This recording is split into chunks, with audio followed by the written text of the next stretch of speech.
All right, now in the previous section we talked about how you can break up a symmetry group into cosets of a stabilizer subgroup.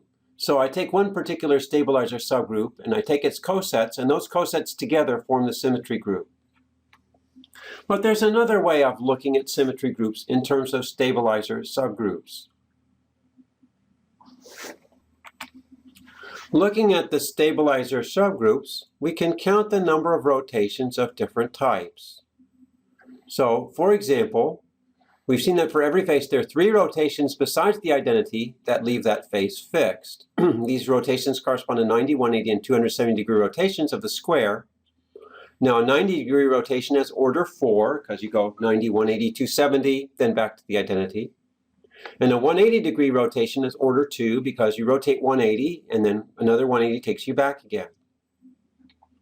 So it seems that for each face of the cube, there are 2 rotations of order 4 and 1 rotation of order 2 in the stabilizer of that face. All right, so we've got these 3 besides the identity, so we have 2 rotations of order 4, 1 rotation of order 2.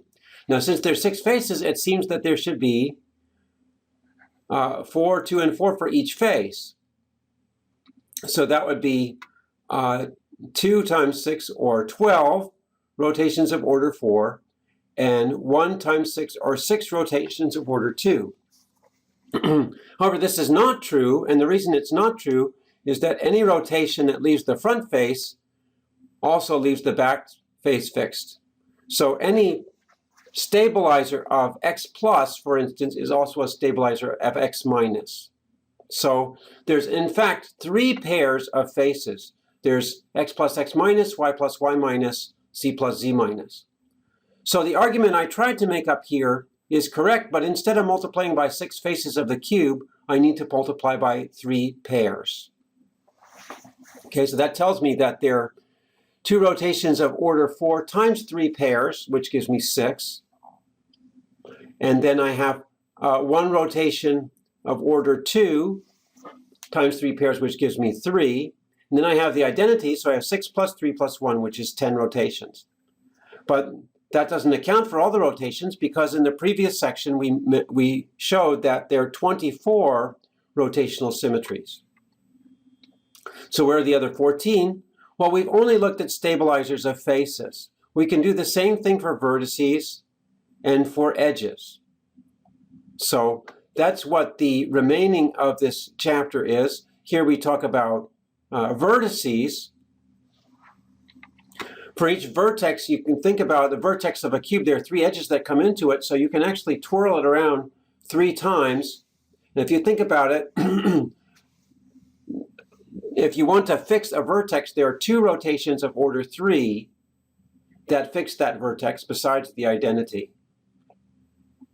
And then you have to look at the vertices also coming in pairs. There's actually 4 pairs of vertices. So that means there's 2 rotations of order 3 for each pair of vertex. And there are 4 pairs of vertices. That gives me 8 rotations of order 3.